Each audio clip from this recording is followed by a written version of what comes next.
In the fall of 1863, something horrible happened in the West Virginia mountains that would stay with the survivors for the rest of their lives. 4 people died in a bloody ritual that local authorities tried hard to hide on what should have been the happiest night of Martha Carver's wedding. For more than 150 years, the real facts about that terrible night in September have been hidden in secret county records, sealed testimonies, and the traumatized whispers of a family that ran one of the biggest illegal arms businesses during the Civil War. What you're about to hear goes against everything we thought we knew about the moral limits of American families during the worst time in our country's history. The Carver family's wedding night tradition was not only disturbing, but also deadly. The evidence suggests that similar rituals may have happened in several states in the 1860 seconds. Now, let's find out what really happened in those mountains in West Virginia. The Carver family's compound was like a fortress in the rough hills of what is now Pocahontas County, West Virginia.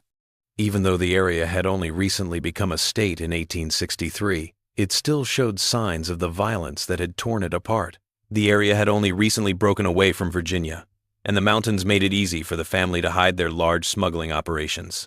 9 brothers and sisters, Ezekiel, Jeremiah, Caleb, Silas, Abraham, Martha, Rebecca, Judith, and young Sarah, controlled a network of hidden caves, mountain passes, and abandoned mining shafts that went through 3 states. Ezekiel Carver, the oldest child, got not only the family's huge timber business, but also its more shady businesses from their father, Marai, who died in 1859 under strange circumstances.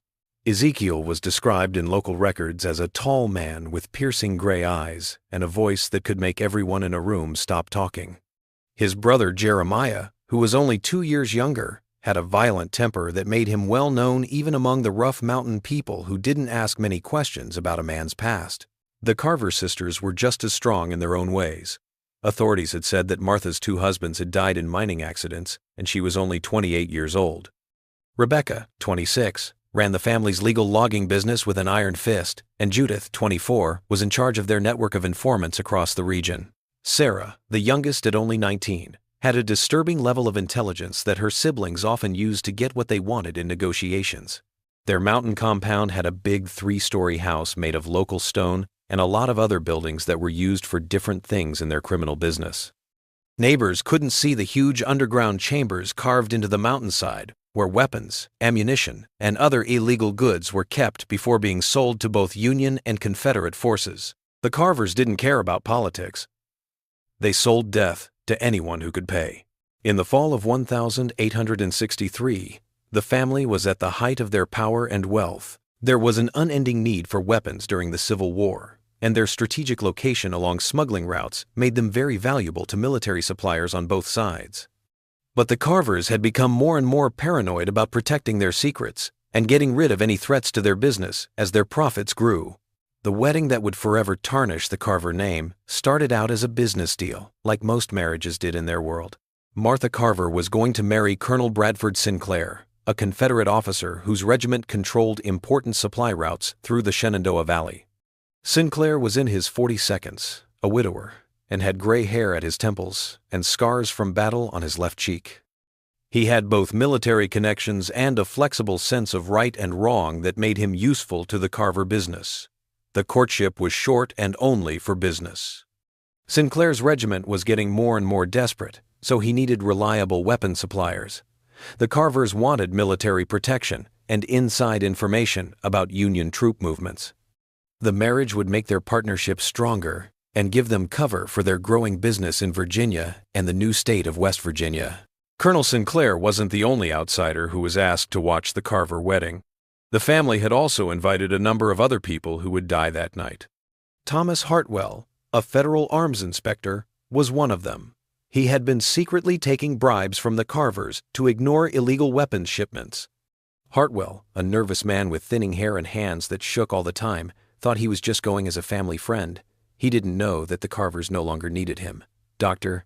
Marcus Finch, the family's personal doctor and longtime keeper of their medical secrets, was also there. Over the years, Finch had helped many people who had been hurt while hunting or riding who had crossed the Carver family. His medical bag had more than just regular healing supplies.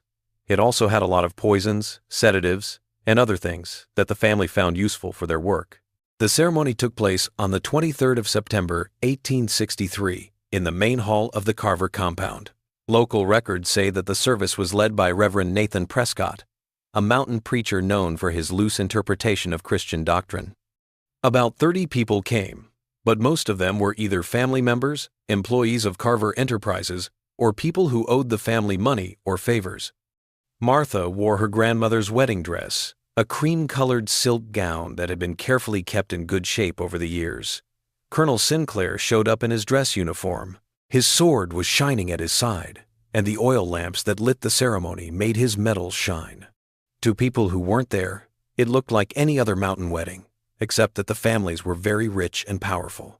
The guests didn't know that the Carvers had planned a lot more than just a wedding party for that night. As the night went on and most of the guests left, the true meaning of the Carver family tradition started to come out. For more than 10 years, the 9 siblings had kept a secret ritual that they said made them loyal to each other and gave them a common goal. They called this ritual the Sacred Covenant, and they did it on important family occasions like births, deaths, and most importantly, marriages. Ezekiel invited Colonel Sinclair, Thomas Hartwell, Dr. Finch, and a few trusted family friends to take part in what he called an ancient mountain ceremony that would welcome the new family member and make sure he was fully committed to the Carver cause. People said the ritual was a harmless folk tradition, something cute and old-fashioned that smart people from outside the area might find funny. The Sacred Covenant was actually about drinking a strong mix that Dr. Finch made using a recipe that had been passed down through the family for generations. The mixture had a lot of different things in it, including laudanum, a tincture of opium that is often used to relieve pain, extracts from local mushrooms that are known to cause hallucinations, and different herbs that made the psychological effects stronger. The Carvers named this drink mountain wine and said that it brought people together spiritually and revealed secrets about the people who drank it. The ritual took place in the family's private room below the main house. It was a stone-walled room with dozens of candles and carvings of symbols on the walls. These symbols, which local historians would later have a hard time figuring out, seemed to be a mix of Celtic, Germanic, and Native American styles. This shows the diverse backgrounds of the mountain families who had lived in the area for the past 100 years. As midnight drew near, the people who were there gathered in a circle around a big wooden table with beautiful carvings on it. Ezekiel gave each person a silver cup of mountain wine and then began to read what he said were old family vows of loyalty and secrecy. The words were spoken in a mix of English and what sounded like a German dialect. However, later research would show that the Carvers came up with most of the ceremony themselves. Within minutes, the drug mix started to work. Participants reported feeling euphoric, disconnected from reality, and more open to the suggestions and commands of others. Time seemed to move more slowly, and the lines between different people's minds started to blur. The Carvers showed their true colors for the night in this altered state. The Sacred Covenant ritual went from being a seemingly harmless ceremony to something much more dangerous because of the powerful drug mix they were using. The Carvers used this altered state to get people to confess, test their loyalty, and make sure that both family members and outsiders were completely obedient. What happened next in that underground room would stay with the survivors for the rest of their lives. Ezekiel Carver started by telling everyone to tell the truth about their deepest secrets and betrayals. The drug made it almost impossible to lie or keep things from people, and one by one, the people who took it told the Carvers things they had long suspected, but never been able to prove. Thomas Hartwell, the federal arms inspector, said that he had been giving Union intelligence officers information about Carver operations in exchange for not being prosecuted. Colonel Sinclair, Martha's new husband, said that his regiment had been told to look into and possibly arrest the whole Carver family as enemy collaborators. He married Martha to get information from the inside while keeping his cover. Dr. Finch admitted that he had been keeping a secret journal of the family's crimes as a way to protect himself from being charged with them. But what shocked me the most were the things that family members said. Several Carver siblings talked about long-held grudges, secret deals with competitors, and plans to betray each other for their own gain while under the drug's influence. The Sacred Covenant was meant to bring the 9 siblings closer together, but it instead showed how deep the rifts and lack of trust were between them. As these new facts came to light, the mood in the underground chamber became more and more tense and paranoid. The drug made feelings stronger and took away normal social barriers, making a dangerous mix of rage, fear, and violent urges. Jeremiah Carver, who was always the most unstable of the siblings, became obsessed with the idea that there were traitors and spies all around them who needed to be killed right away. The room with the candles in it, which had seemed magical and old at first, now felt like a grave. The carved symbols on the walls seemed to move and dance in the flickering light, and the people who were on drugs thought that every shadow was dangerous. The mountain wine had made everyone think they were paranoid and violent, and soon it would turn into bloodshed. Ezekiel tried to keep things under control as they got worse, but even he didn't realize how much the drug would affect his siblings and their guests. What had started out as a planned way to control things was quickly turning into something much more dangerous and unpredictable. There was no warning before the violence started. Jeremiah Carver's mind was completely messed up by the drug mix and paranoid thoughts. He grabbed a heavy iron candlestick from the table and hit Thomas Hartwell's head with it with all his strength. The federal inspector fell to the ground right away, and blood pooled under his broken head as his body shook in its death throes. The sound of Hartwell's skull breaking seemed to bring out something primal and violent in the drugged minds of everyone there. Even though she was the bride, Martha Carver pulled a long-bladed knife from her wedding dress and stabbed Colonel Sinclair in the ribs before he could fully understand what was going on. Her new husband staggered back, holding his wound as blood soaked through his dress uniform. His eyes were wide with shock and betrayal. Dr. Finch tried to run away to the entrance of the chamber, but Caleb and Abraham Carver stopped him before he could get away. They thought he was rushing to tell the police about the ritual because they were paranoid from drugs. Caleb grabbed the doctor's throat with his huge hands, and Abraham hit him over and over with a brass oil lamp until the doctor stopped fighting. Colonel Sinclair was badly hurt, but still alive. He was able to pull out his sword in a last-ditch effort to protect himself. The blade cut Judith Carver's arm as she lunged at him, making a deep gash that sprayed blood on the stone walls. The other siblings seemed to get stronger when she screamed in pain and anger. They rushed at the dying Confederate officer like wolves attacking a wounded animal. The underground room was the site of unimaginable death and destruction. The smell of death, mixed with the smoke from dozens of still-burning candles, and blood splattered the old symbols carved into the walls. The drug kept pulsing through their bodies, making the violence feel both very real and very strange, like a nightmare that none of them could wake up from. Ezekiel Carver, the head of the family who had planned the whole evening, was losing control of both his siblings and his own actions.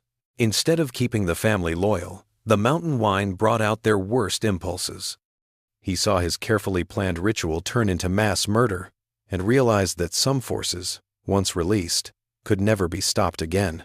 4 people were dead on the cold stone floor when the massacre stopped. Their blood pooled in dark spots that reflected the candlelight. But the horrors of the night were far from over. The surviving Carvers would soon learn that hiding multiple murders during wartime required even more desperate measures. The sun rose over the West Virginia mountains and showed a scene that would have been hard for even the Carver family to handle, given their long history of violence and lies.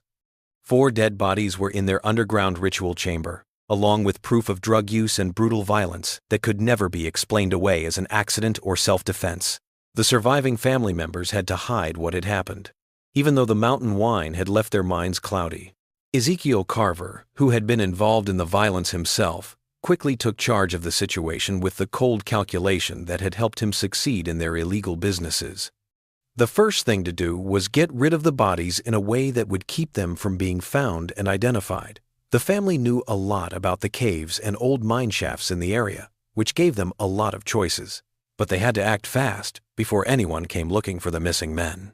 It was ironic that Dr. Finch's medical bag came in handy during their cleanup. The dead doctor had brought a number of chemicals and tools that the family used to speed up the process of decomposition and make it harder to identify the body. They could also get quicklime from their legal limestone quarrying businesses. Quicklime can break down organic matter and get rid of evidence of their crimes. The hardest part was Colonel Sinclair's military status. His regiment would quickly notice that he was missing, and military investigators were usually more thorough and persistent than local police. The Carvers decided to stage evidence that Sinclair had left his post to join his new wife in fleeing to Mexico. This was a believable story, since more and more Confederate officers were leaving the war effort that was going badly. Even though Martha Carver killed her husband on their wedding night, she was very good at acting like a bride who had been left behind. She said that Sinclair had gotten urgent orders during the night and left before dawn, taking some valuable things with him and promising to send for her once he had settled into a new place. Some of her family members even started to believe the made-up story because she acted so well. It took 3 full days and nights to clean up. They cleaned the underground room and painted the walls to hide any bloodstains that couldn't be removed. They took apart the ritual table and burned it. They also chiseled away the carved symbols on the walls and put up harmless decorative patterns instead. They even melted down the silver cups used in the ceremony and made them into new ones so that there was no sign of what they were used for. But the physical proof was only one part of the problem. The family members and a few trusted friends who were still alive after the ritual all had psychological scars and broken memories of that terrible night. The mountain wine had made their memories fuzzy, which made it hard to figure out exactly what happened and in what order.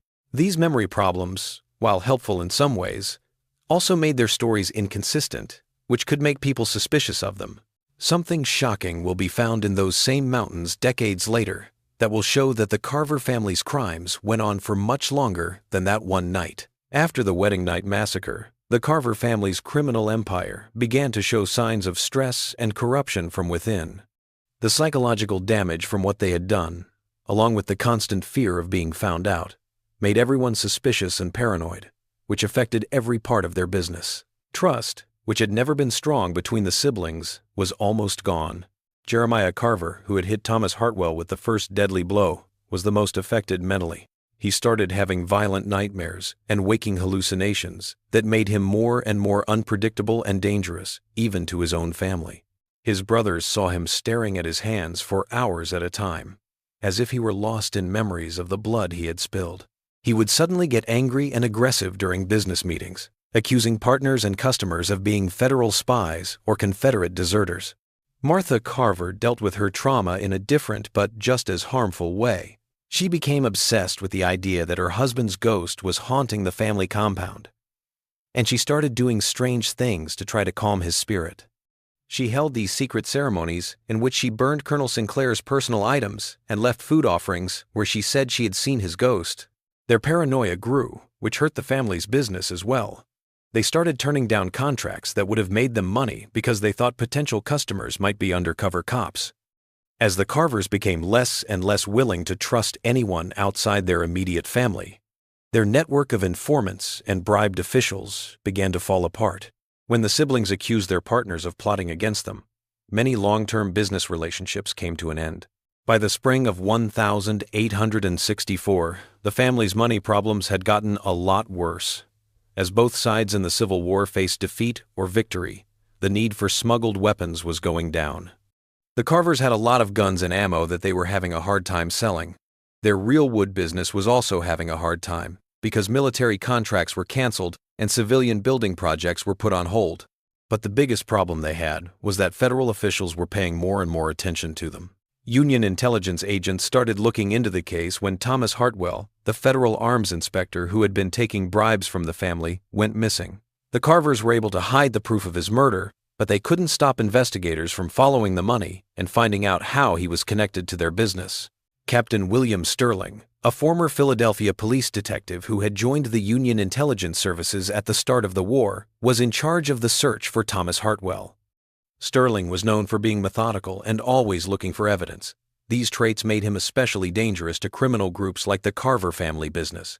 Captain Sterling's investigation started with Hartwell's financial records, which showed a pattern of income that was much higher than his government salary and couldn't be explained. There was clear evidence of bribery and corruption in bank deposits and withdrawals, and the timing of these transactions matched up with known illegal arms shipments in the area. The trail led Sterling to focus on a few families and businesses in the West Virginia mountains.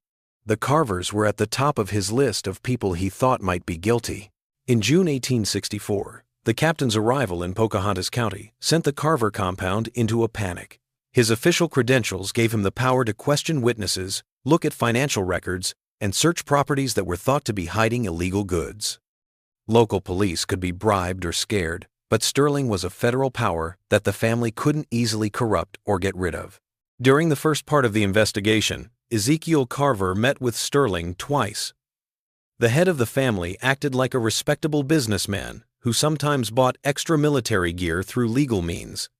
He said he was surprised and worried about Hartwell's disappearance because the federal inspector had seemed nervous and distracted during their last meeting, which was several months ago.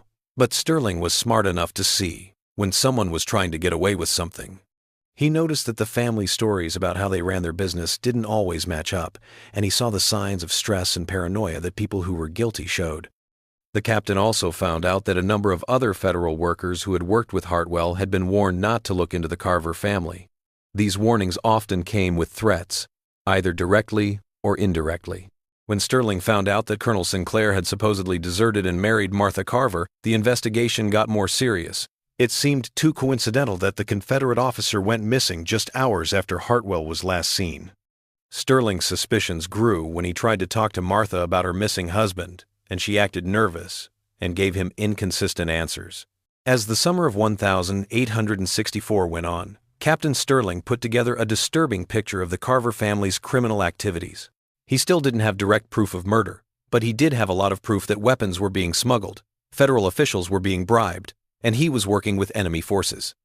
The investigation was getting closer to arrest warrants that would destroy the family's empire and probably lead to execution for treason during wartime. The Carvers knew their situation was getting worse. They had made it through the immediate aftermath of the massacre on their wedding night. But the federal investigation could not only reveal their current crimes, but also find proof of the murders they had committed. If they wanted to avoid getting caught and keep their freedom, they would have to do something drastic. The Carver family made a choice that would seal their fate and make their story a legend instead of a historical fact when they were about to be caught and arrested. In August 1864, Captain Sterling was getting ready to carry out federal arrest warrants against all 9 siblings. The family came up with a plan they called their final covenant. It was a last-ditch effort that would either let them escape or lead to their complete destruction.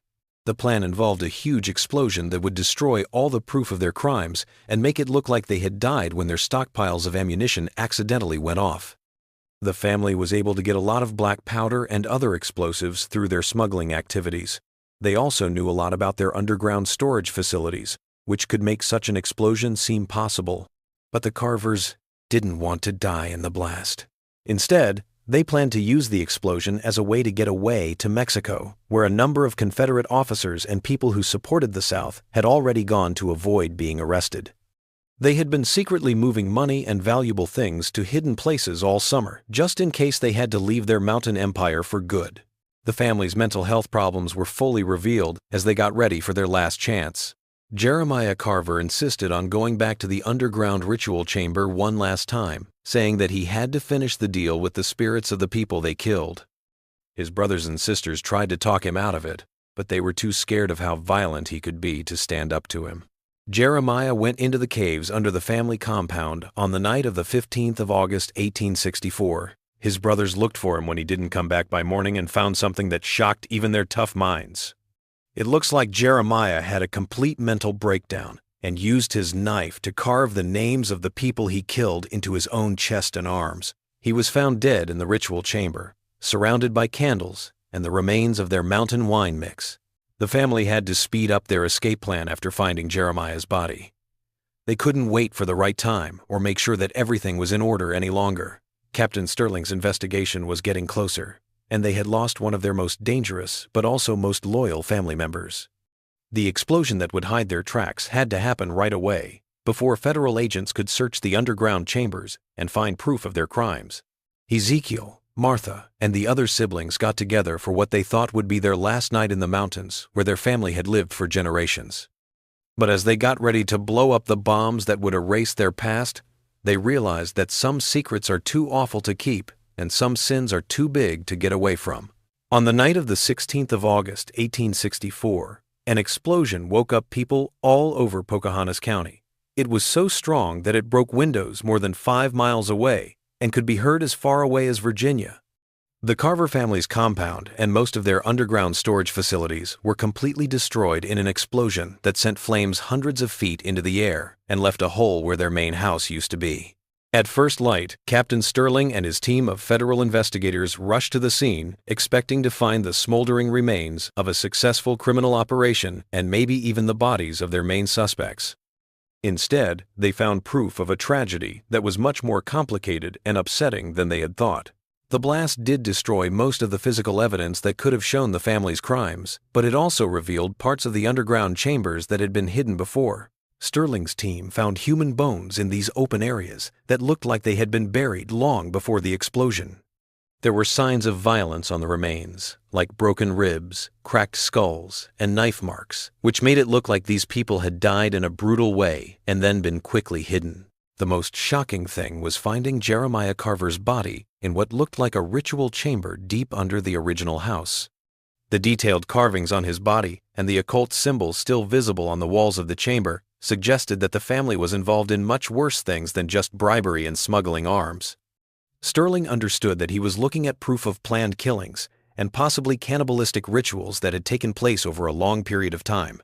But even though these discoveries were scary, no bodies of the other Carver siblings were found in the ruins. The way the explosion happened and the way the debris was spread out made it look like someone who knew a lot about explosives and structural engineering had carefully planned and carried out the blast. Sterling started to think that the family had faked their own deaths and gotten away with it, leaving behind only the most unstable member and a few of their victims' remains. The investigation went on for a few months, but the case came to a standstill because there were no living suspects to arrest and no clear evidence linking the remains to specific crimes. The federal government was more interested in winning the war and rebuilding the country than in going after a family of criminals who seemed to be dead. The official report said that the explosion was caused by the accidental detonation of ammunition that had been stored illegally. The Carver family was listed as victims, not suspects. But people who lived there didn't believe the official story. People started talking about strange lights in the mountains, strange sounds coming from the ruins, and travelers who said they were being watched by people they couldn't see along the old smuggling routes. The name Carver became a warning to kids about the bad things that can happen when you are greedy and don't have morals. Captain Sterling and his team never found out that 5 of the 9 Carver siblings had lived through the explosion and made it to Mexico as planned. Martha, Rebecca, Judith, Sarah, and Abraham got to the border a few days after the blast and used fake papers and hidden money they had saved up over the years to start new lives. But just because they got away with their crimes didn't mean they got away with the mental pain they caused. The surviving siblings couldn't trust each other, and their partnership quickly fell apart into suspicion and betrayal. Sarah Carver was found dead in her hotel room in Mexico 2 years after she got there. It looked like she had been poisoned by someone she didn't know. Rebecca went missing on her way to California and was never seen again. Martha Carver became more and more religious, possibly because she felt guilty about killing her husband. She spent her last years in a Mexican convent, where she said she was looking for forgiveness for sins she wouldn't name. She died in 1889, and it's said that she still had nightmares about her wedding night. Judith was able to start a successful business in Texas under a fake name, but she never got married or had kids. Neighbors said that sometimes she would scream in her sleep about blood and candles. It seemed like only Abraham Carver was able to adjust to his new life. He moved to Arizona and became a successful rancher. Later, he became a territorial legislator and a respected leader in his community. But Abraham had to deal with the crimes of his family. After he died in 1904, his private papers were found, and they showed that he wrote a lot about how guilty he felt and how he thought the Carver family was cursed because they had spilled innocent blood. The most disturbing thing about Abraham's writings was that he said the wedding night massacre was not an isolated event. His journal said that the family had done their sacred covenant ritual many times over the years, and each time it had ended in violence and death.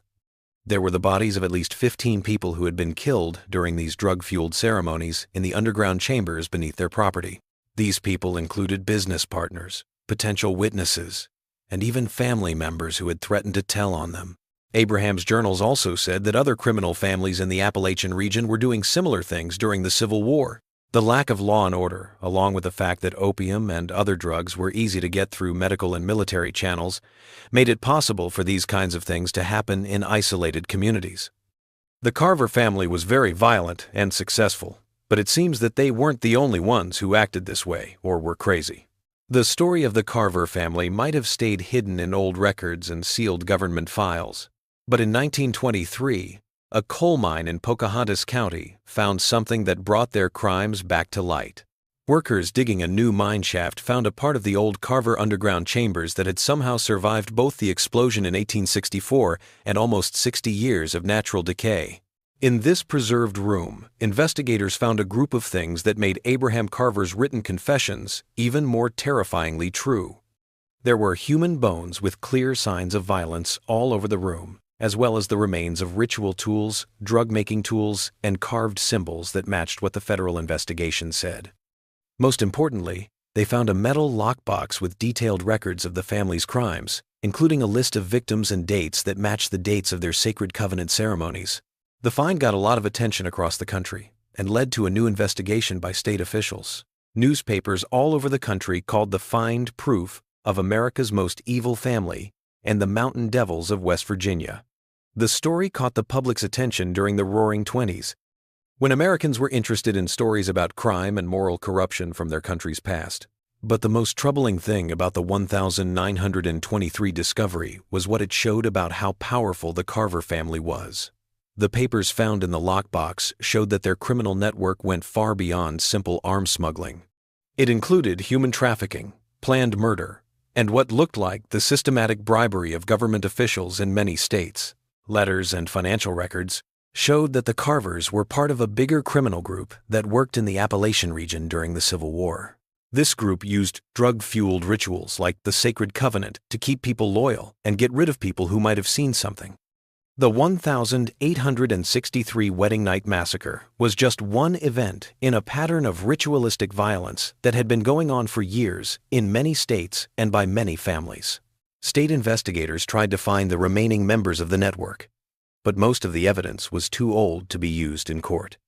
But they did find out that many well-known families in Virginia, Kentucky, and Tennessee had strange accidents, sudden changes in fortune, and people going missing in the 1,860 seconds. Even though they couldn't prove that a crime had been committed, the patterns were very similar to those of the Carver family's known crimes. The investigation also found that some of the descendants of these criminal families had risen to positions of great political and economic power in their states.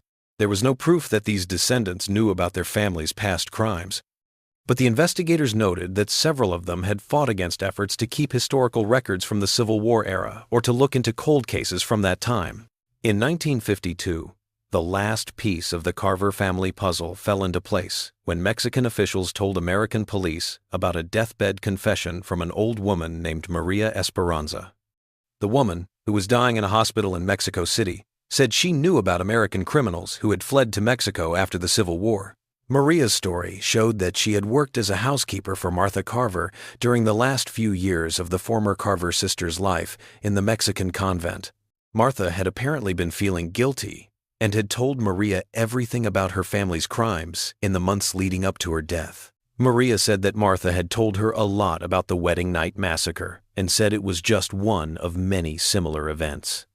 The most shocking thing of all was that Martha allegedly told Maria that a traveling occultist had taught her the Sacred Covenant ritual and said it would give people power over life and death. Martha couldn't remember this person's name, but they had gone to a number of mountain towns in the 1,850 seconds and taught the ritual to families who were willing to pay for it.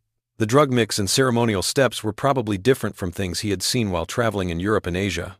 Maria's account of Martha's confession also told what happened to the other Carver siblings who were still alive. Rebecca said that Judith killed Rebecca over some hidden money, and Sarah said that Abraham poisoned her when she said she would go back to the U.S. and confess their crimes. In the end, the family's paranoia and lack of trust in each other caused them to kill each other, even though they had escaped justice. The Mexican government gave American investigators Maria's written statement and some things she said Martha had given her. These included a silver locket with pictures of the 9 Carver siblings and what looked like a dried sample of the mountain wine mixture they used in their rituals. The sample's chemical analysis showed that it contained opium, hallucinogenic compounds, and other substances that would have caused the psychological effects that witnesses reported. There is only a small historical plaque at the Carver family compound site in West Virginia today, and it doesn't say anything about the crimes that happened there. The official name says that it was the site of a tragic explosion during the Civil War and that it serves as a reminder of how dangerous it is for civilians to be in a war zone. Local historians have asked many times for the plaque to be changed to show what really happened there, but state officials have always said no, saying that the evidence is too circumstantial and the events too upsetting to be remembered in public. It may not just be bureaucratic caution that makes people hesitant to tell the whole truth about the Carver family. Dr. Eliana Pemberton, a criminologist at West Virginia University, did research in the 1,970 seconds that showed that families like the Carvers had an impact on more than just their own criminal activities. Her work showed that there was a web of corruption and violence that involved many important political and business leaders in the area. Many of their descendants still hold positions of power and influence. Dr. Pemberton's research was suddenly stopped when she got threats against her family, and her university funding was mysteriously cut off. Her unfinished manuscript, which was given to the university archives after her death in 1995, shows how families whose fortunes were built on crimes during the Civil War were protected by systematic cover-ups and deliberate changes to history. Dr. Pemberton's research was most troubling because she found similar ritual sites all over the Appalachian region. She used archaeological methods and ground-penetrating radar to find at least 12 places in 4 states where underground chambers held proof of organized violence and drug-fueled ceremonies. A lot of these places were under the old homes of families that were very rich and powerful during the Civil War. The pattern was the same at all of the sites. Underground chambers carved into hillsides or basements, ritual tools and drug preparation equipment, human remains with signs of violence, and signs of systematic hiding and covering up. Dr. Pemberton theorized that the Sacred Covenant ritual, or variations thereof, were employed by a network of criminal families who exploited the turmoil of the Civil War to eliminate competitors, intimidate witnesses, and augment their illicit operations. Her research also found proof that some of these families stayed in touch with each other well into the 20th century. It looked like business partnerships, intermarriages, and political alliances were all part of a larger plan to work together and protect each other. She couldn't prove that modern descendants were involved in a criminal conspiracy, but the chances of so many random connections happening at the same time were almost zero. The Carver family's criminal methods had an impact that went far beyond their own operations in West Virginia and the American Southwest. In the 1,890 seconds, law enforcement officials in the territory started to keep records of the same kinds of ritualistic violence and systematic corruption in criminal groups across the western United States. Although direct links to the Carver family could not always be established, the similarities in their methods and philosophy indicated that their techniques had proliferated well beyond their initial practitioners. Between 1,887 and 1,894, Detective William Hayes of the Territorial Police in New Mexico wrote long reports about criminal groups that used drug-fueled rituals to keep people loyal and get rid of witnesses. His research uncovered at least 6 different groups in Colorado, New Mexico, and Arizona that held covenant ceremonies, which were very similar to the sacred covenant described in the Carver family records.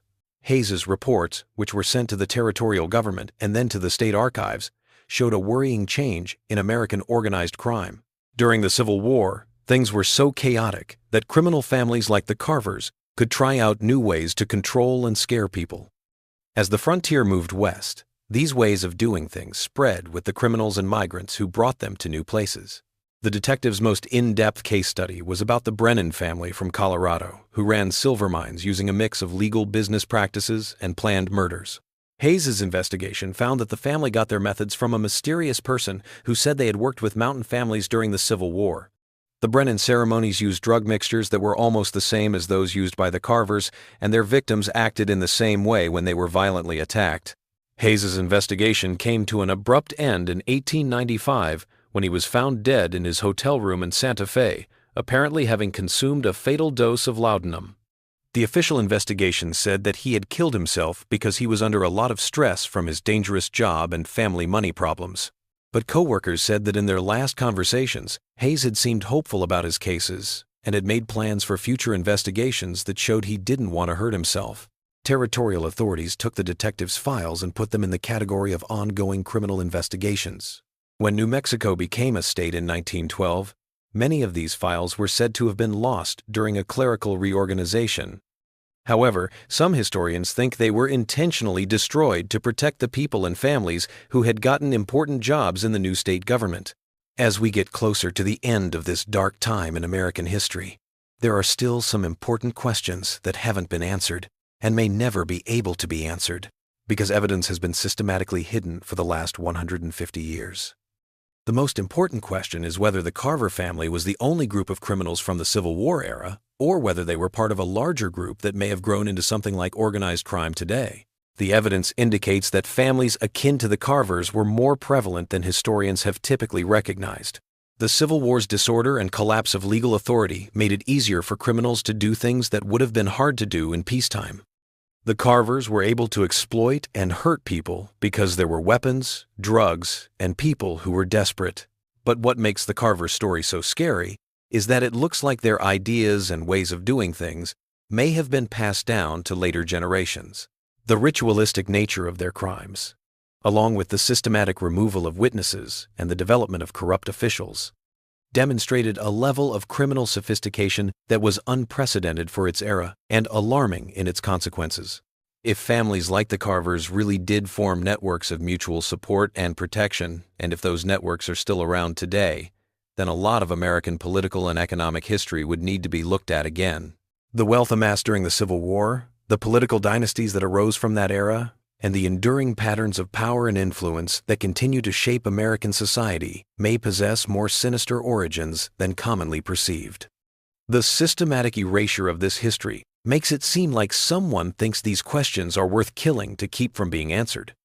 Researchers have been killed or threatened, evidence has gone missing, and officials have denied everything.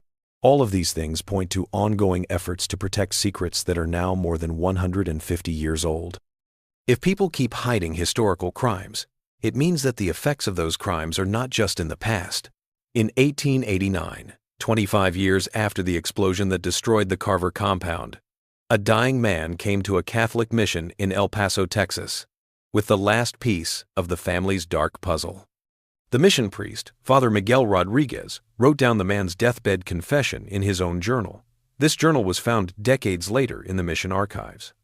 The man who was dying said his name was Thomas Hartwell, Jr. He was the son of the federal arms inspector who was killed during the wedding night massacre. He said in his confession that he had spent most of his adult life looking for the surviving Carver siblings and keeping track of their crimes in the American Southwest. His investigation showed that Abraham Carver's reputation as a changed family member was completely false. Abraham didn't give up on his family's criminal ways. Instead, he used what he learned from the Civil War to set up an even more complicated operation in Arizona. He had built a network of friends who did different versions of the sacred covenant ritual to keep people loyal and get rid of threats. The ritual had changed over time, but it still had the same basic parts: drug-induced altered states, ritualistic violence, and the planned killing of possible witnesses. Young Hartwell's confession gave detailed accounts of at least 8 different times between 1867 and 1885, when Abraham Carver's group used ritual murder to grow their criminal businesses. The victims included rival business people, government officials who couldn't be bribed, and even people who worked for Abraham who had shown signs of weakness or disloyalty. Each murder was carefully staged to look like an accident or to make innocent people look guilty. Hartwell said that Abraham had taught the sacred covenant ritual to criminal families all over the territories. This made a network of groups that thought the same way and protected each other while sharing information about possible threats. The Carver family's power didn't end with the wedding night massacre of 1863. It began something much bigger and more dangerous. Father Rodriguez wrote in his journal that Hartwell died peacefully after confessing, apparently relieved to finally be able to share the burden of knowledge that had been weighing him down for so long. The priest said that Hartwell had a leather bag with him that had papers, pictures, and what looked like samples of the drug mixture used in the Carver rituals. But the journal says that these things were burned in a mission fire just a few days after Hartwell died. It was still unclear if the fire was an accident or if it was set on purpose to hide the evidence. However, Father Rodriguez wrote in his last entry about the incident that he had seen strange men asking questions about Hartwell in the days leading up to the fire. The story of the Carver family and their creepy wedding night tradition is still hidden away in the archives of history, a dark chapter that few historians are brave enough to look at closely. The last confirmed sighting of a living member of the Carver family was in 1891, when a woman who looked like Martha Carver was seen entering a convent in Guadalajara, Mexico, with only a small bag and refusing to say her real name. By 1895, there was no record of the surviving Carver siblings in any historical records. Abraham Carver's legal businesses in Arizona were quietly sold to people whose names were not made public. His illegal businesses, on the other hand, seemed to just disappear without a trace. The territorial authorities who had once been in his pocket either died in strange accidents or left the area without warning, taking their secrets with them. 4 people were killed right away in the wedding night massacre in the West Virginia mountains, but the true number of deaths may never be known.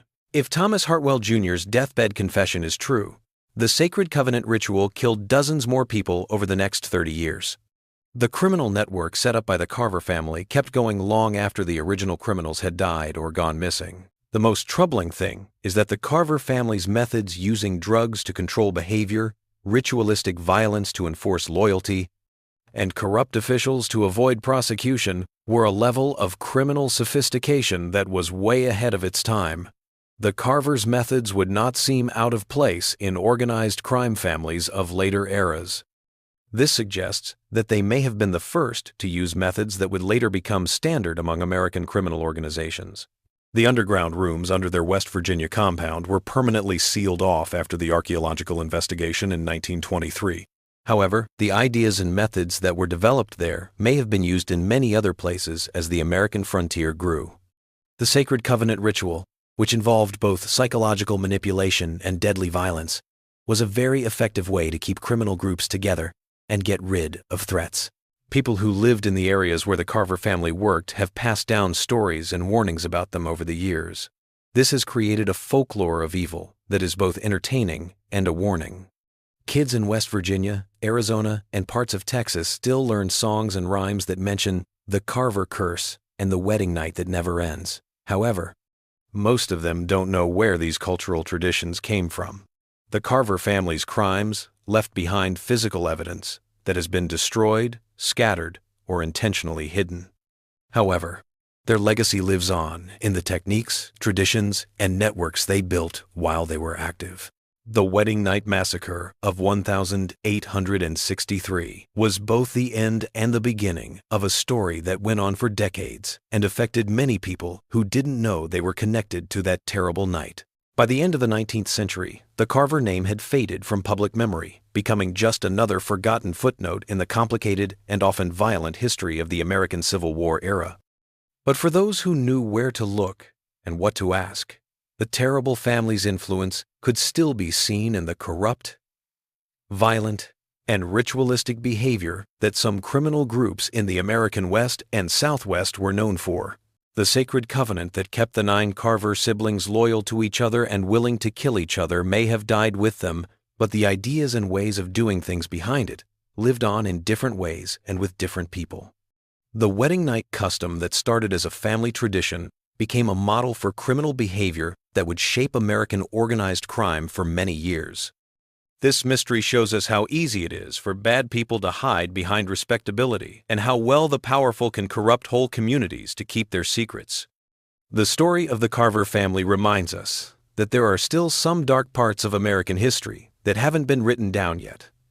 These parts are hidden under layers of deliberate forgetting and institutional silence. Do you think that organized evil could have worked so well in America in the 1800s?